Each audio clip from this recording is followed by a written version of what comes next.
Tervist! Mina olen Lauri ja ma olen praegu Tallinna Tehnikaülikoolis skeemipesa toas, kus me siis paneme kokku skeemipesa ja Tallinna Tehnikaülikooli taskulambi. See taskulamp tuleb siis sellises kilekotis ja kõik jupid, mis on vaja siia taskulambi peale paigutada, on selles samas kotis kaasas. Kallame siis kõigepealt nad laua peale välja. Vaatame, et kõik tuli kotist välja ja võtame välja ka juhe. Selle töö eesmärgiks siis on teha selline taskulamp, nagu on siin näidatud. Valgust andev element on siin valgustjood ja selle saab energia 2 nööppatareist. Juhend ise on selline 5 sammuga instruktsioon. Kui te nüüd jälgite neid järjekorrast 1-5, siis te jõuate ka valmis töötava lambini. Vaatame siis, mis meil siin pakis sees oli. Esiteks on siis siin trükkplaat. See on nüüd versioon 1 trükkplaat. Siis on meil kaasas 2 nööppatareid ja kummagile patareile on siis oma patarei hoidja. See on selline metallist klipp. Neid on siis 2 tükki. Siis on meil olemas siin lüliti, selline väikene nupuga lüliti. On olemas 1 takisti ja on olemas ka valgustjood. Kõiki neid meil läheb siis vaja selleks, et see plaat kokku panna. Meil läheb vaja ka tööriistu. Selle plaadi juurde peaks kindlasti vaatama välja jootekolvi ja jootetina. Jootekolv on siis selline. See terav ots siin läheb kuumaks, olge ettevaatlikud sellega. Temperatuur on mitusada kraadi, võib ennast päris korralikult ära põletada. Ja see on selleks vajalik, et jootetina sulama panna. Veel on vaja meil selliseid lõikureid, millega saab traati lõigata. Võivad olla need sellised. Kodudest leiab ka selliseid suuremaid natukene. Hea on, kui on olemas näpitsad. Võivad olla sellised peenikesed, aga võib olla ka sellised natuke suuremad. Ja põhimõtteliselt võib olla ka siin kaasas mõni kraapimisnuga, sobib ka kruvikeeraja. Versioon 1 plaadiga tuleb teha üks väike operatsioon enne, kui me saame hakata seda kokku jootama. Et kõik jupid me joodame siis peale seda väikest täiendavat operatsiooni. Nimelt, kui vaadata nüüd seda plaati lähemalt, siis siin plaadi peal patarei pesade all on 2 ruudukujulist ala, mis on kaetud sellise sinise isolatsioonikihiga. Me peame enne jootmise algust selle isolatsioonikihi eemaldama. See isolatsioonikiht on kohati päris tugev, sellepärast tuleb kasutada abitööriistu. Kas selleks on siis näiteks kruvikeeraja, mille ots on terav, me saame sellega kraapida. Nuga sobib, aga noaga võib-olla ei ole nii operatiivne ja mugav. Ja loomulikult ka liivapaber ajab asja ära.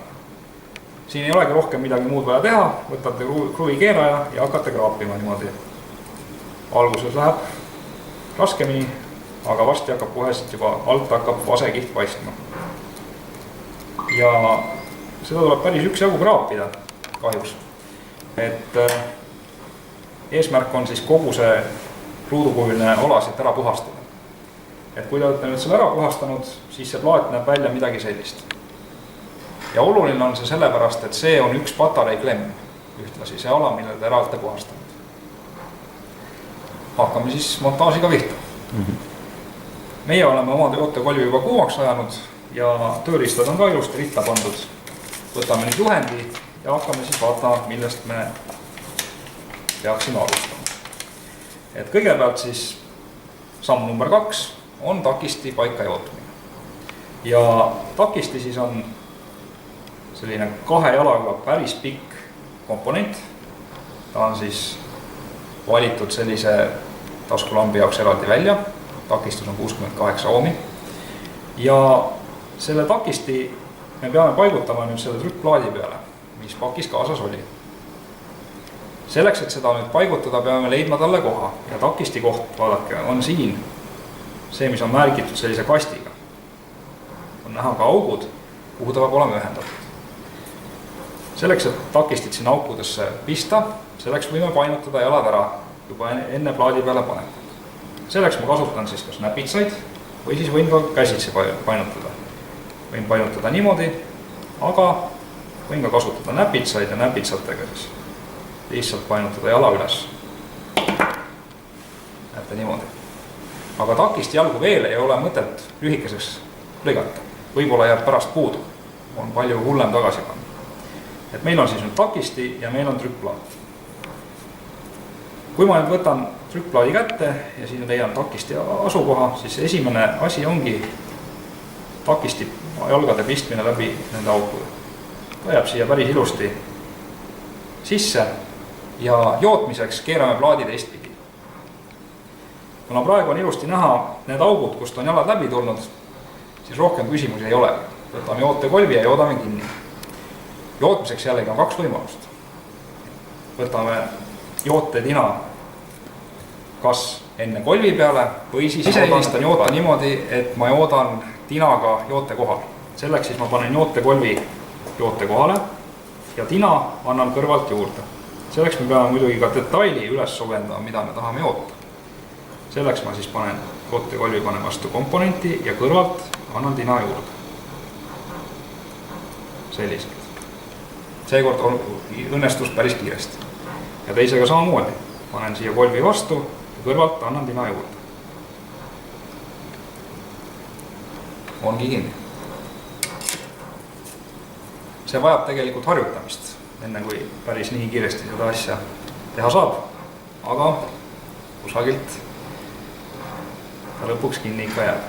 Nüüd, kui me oleme ära jootnud ja seda takisti on korralikult kinni, nagu ta praegu on, siis me saame jalad ära lõigata. Mitte väga lühikeseks, aga jätame trükkplaadi ja lõikekoha vahele umbes 3 mm. Siis on hiljem võimalik ka korrigeerida, kui mingisugune viga sisse on tulnud. Ja lõikame siis jalad ära. Mina kasutan selliseid lõikureid ja umbes 3 mm plaadist kaugel, 2 väikest lõikust ja ongi valmis. Nüüd on meil takisti paigas. Järgmine samm on joota kinni lüliti.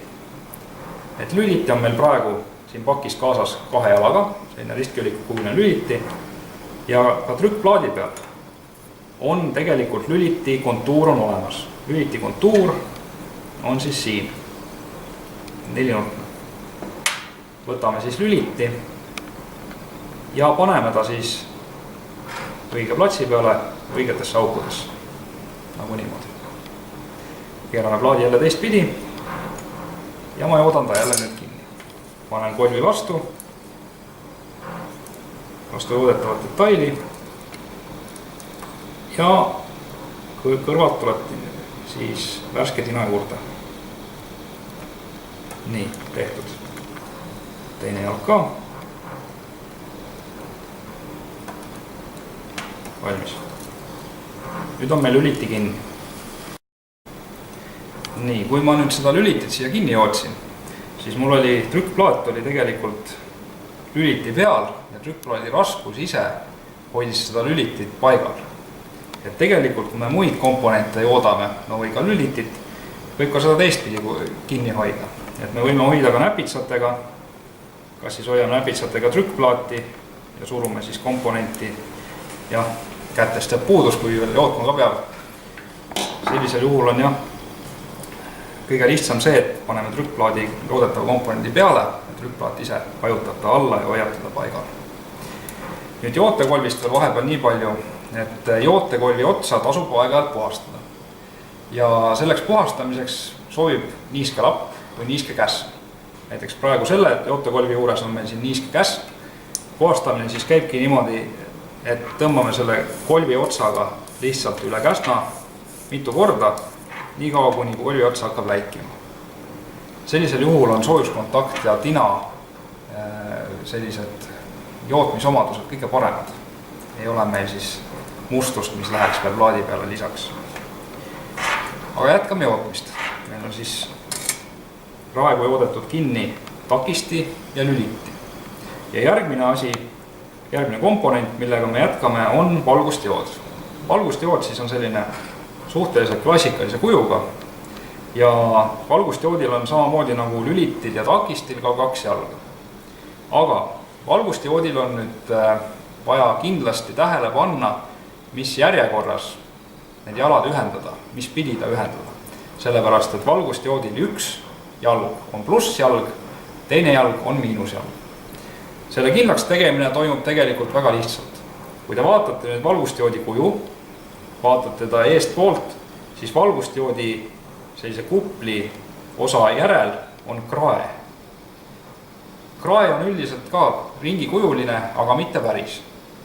Üks osa sellest on ära viilitud. See osa, mis on ära viilitud, ongi miinus või negatiivne. Jääb hästi meelde, kui mõelda, et positiivsel on rohkem materjali, negatiivsel vähem. Ja see ära viilitud osa on siis see, mille suhtes me peame olema tähelepanelikud. Nüüd selle dioodi jootmisel, kui me võtame nüüd plaadi kätte selliselt, et skeemipesa kirjad on lugemissuunas üleval ja all, selliselt, siis miinusjalg peab dioodil olema vaat see siin all. Ülemine jalg on positiivne ja negatiivse jala paigutame siis siia sellesse auku. Praegusel juhul siis negatiivne jalg ära lõigatud osas. Keerame ta nüüd niimoodi. Negatiivne jalg on siin pool. Siin on ära lõigatud osa.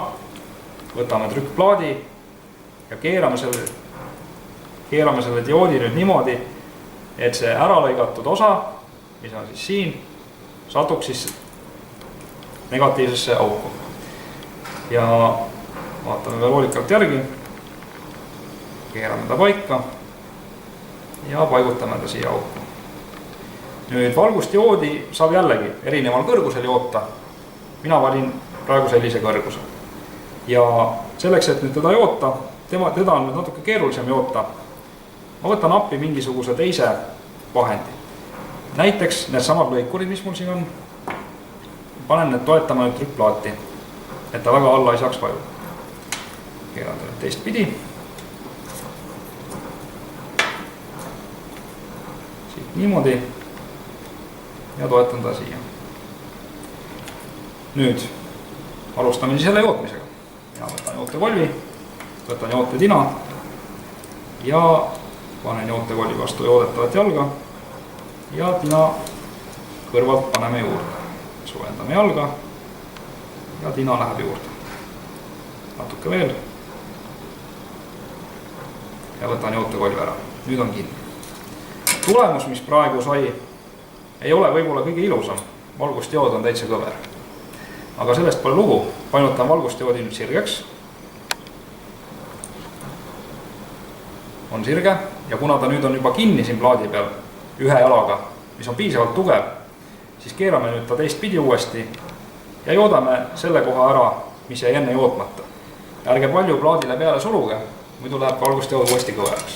Võtame kolvi, võtame tina ja joodame ta kinni.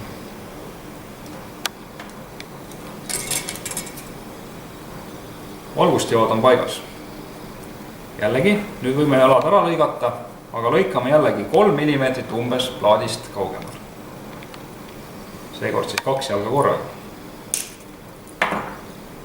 Valgustdioodi võib ära painutada, selleks see sama vahe siin trükkplaadi peal on. Ja te võite ka valgustdioodi kaugust siin üleval pool, võite ise valida, täpselt nii nagu teile endale sobivam tundub. Mina painutan ta praegu siit niimoodi alla ja tema ots jääb kergelt siit üle ääre paistma. Nüüd on meil olemas komponente peal.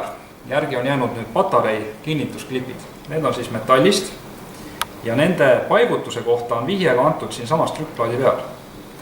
Et näete, see sama koht, kus te kraapisite nüüd maha selle sinise isoleeriva kihi, selle juures on valge joon ja selle valge joone juures on selline lohk siin üleval pool.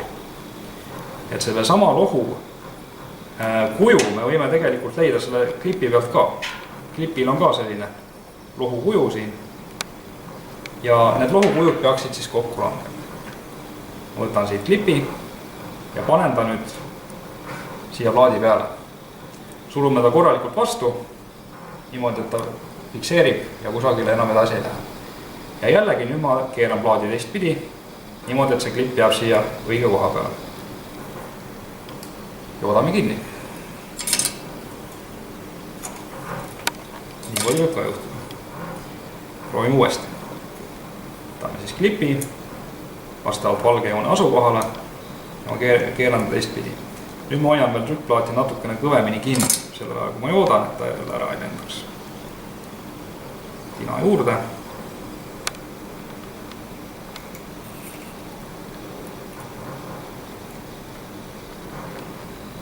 Ja üks pool on kinni.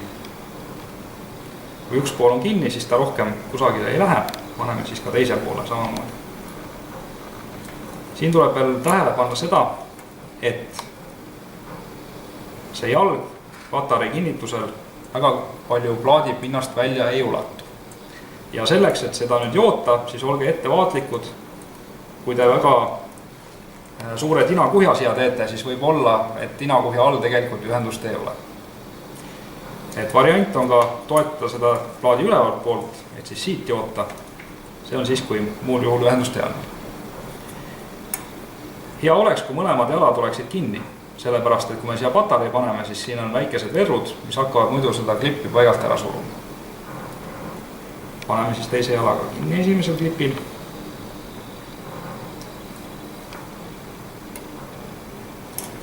Nii. Nüüd ta peaks olema kinni, kontrollime järgi. Enne kontrollimist oodake, kuni ta ära jahtub, võite puhuda peale. Et käsi ära ei põletaks. Ja kõige parem on tegelikult proovida seda näpitsatega. Näpitsad on küll kinni. Ei lähe kusagil. Võtame siis klipi number 2. Täpselt samasugune. Täpselt samad reeglitega. Ma panen ta siia auku. Sellesse kohta. Ning hakkame jootma.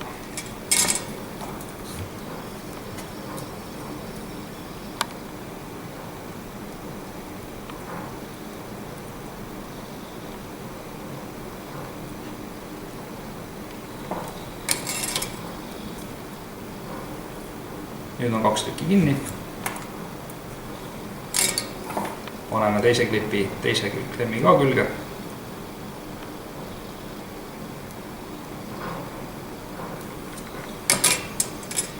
Ja ongi valmis. Nüüd on meil jootetööd lõpetatud. Aga me peame veel lisama siia patareid.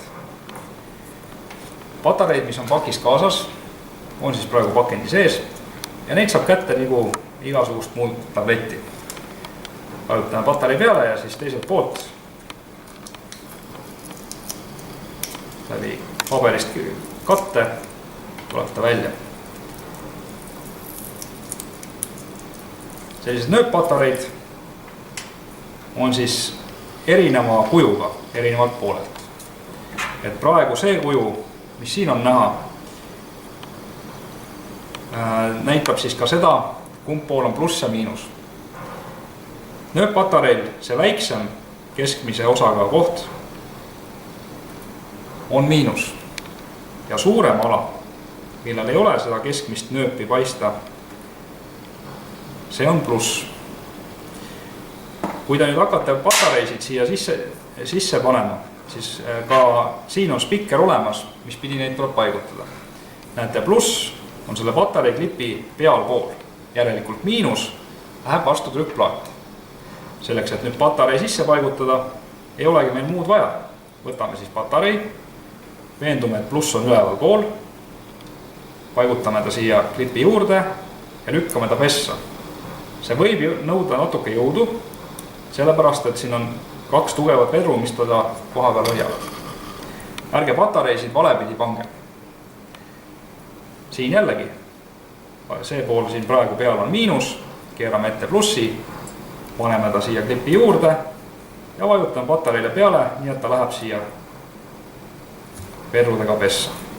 Ongi valmis. Olete kokku pannud skeemipesa taskulambi. Vajutame nuppu ja näeme, et töötab.